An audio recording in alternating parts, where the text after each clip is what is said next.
팬미팅도 영어 관람도 드라이브스루.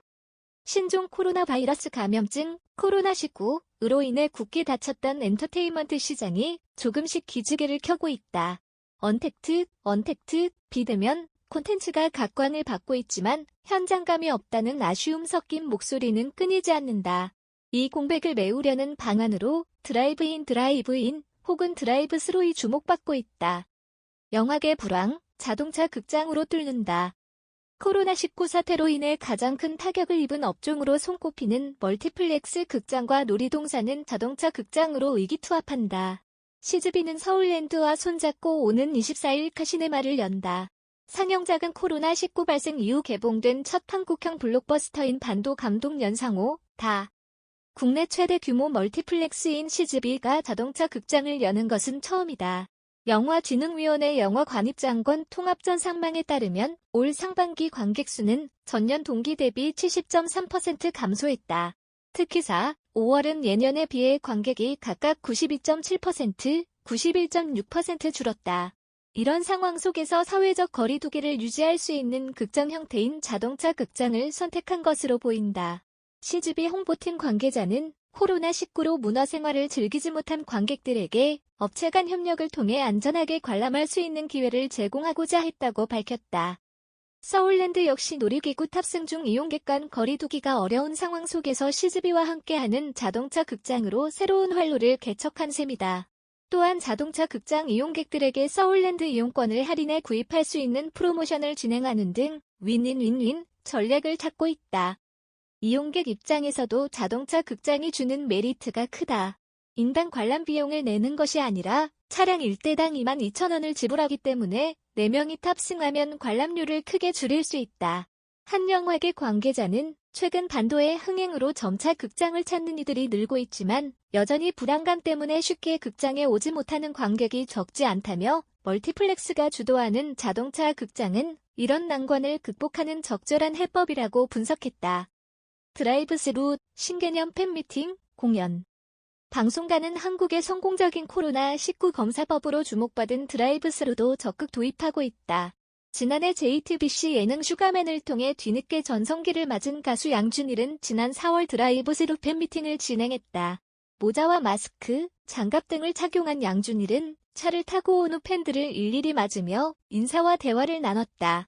발을 체크를 하고 마스크를 쓴 팬들 역시 차량에서는 내리지 않고 양준일에게 사인을 받았다. 기존 팬미팅보다 더 많은 시간을 할애했지만 팬들에게는 더욱 뜻깊은 이벤트였다. 최근 SBS 본격연애 한밤에 출연한 양준일은 차가 들어오면 제가 기어 들어가는 시스템이었다. 2시간이면 끝날 줄 알았는데 5시간이 걸리더라고 말했고 MC 김구라는 코로나 시대에 좋은 아이디어였다고 호응했다. 지난달에는 아이돌 그룹 올리원오브가 새 앨범 발매를 기념해 드라이브스루 팬미팅을 진행했다.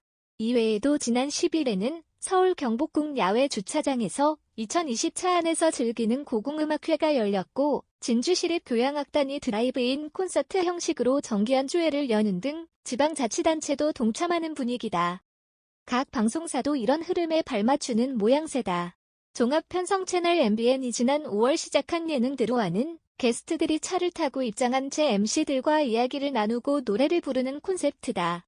트로트 가수 김호중 역시 최근 MBC 예능 전지적 참견 시점에 출연해 드라이브스루 팬 사인회와 공연을 펼쳤고 또 다른 MBC 예능 여자들이 은밀한 파티, 여음파에서는 방송인 박나래, 한혜진, 화사 등이 드라이브스루 형태로 벚꽃 투어를 즐기는 모습이 전파를 탔다.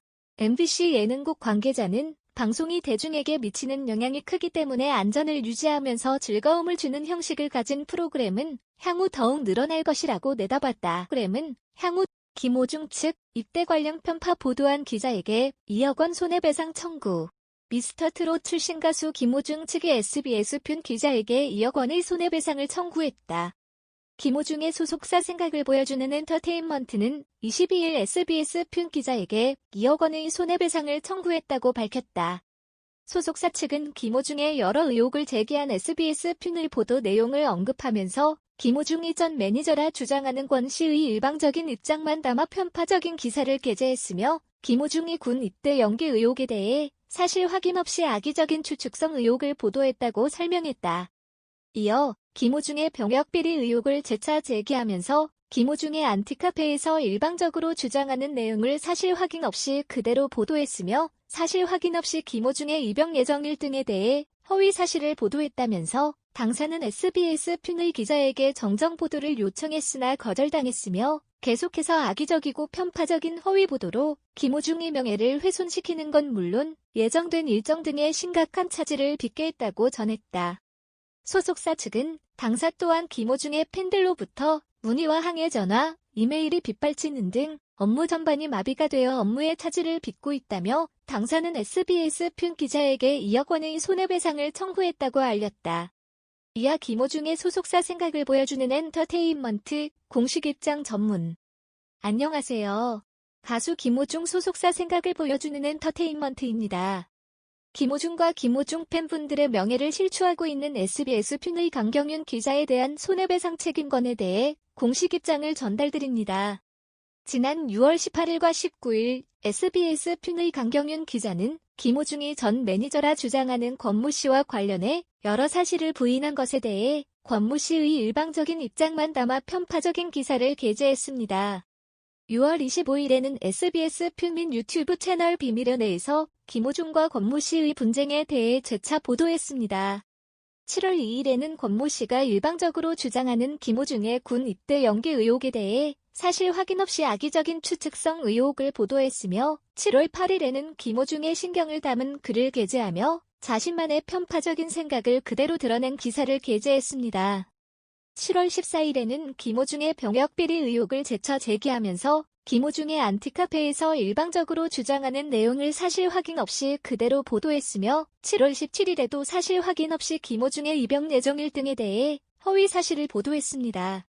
당사는 SBS 튠의 강경윤 기자에게 정정 보도를 요청했으나 거절당했으며 계속해서 악의적이고 편파적인 허위 보도로 김호중의 명예를 훼손시키는 건 물론 예정된 일정 등의 심각한 차질을 빚게 했습니다.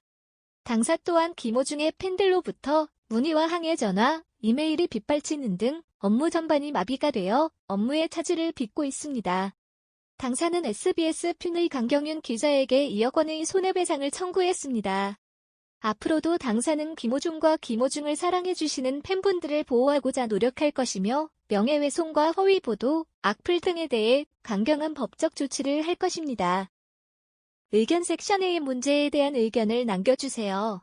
공유하고 내 채널을 구독하는 것과 같이 관심이 있다면 비디오를 시청해주셔서 감사합니다. 우리가 만드는 비디오 콘텐츠는 오락 및 참조 목적으로만 사용되며 다른 목적으로는 감사하지 않습니다.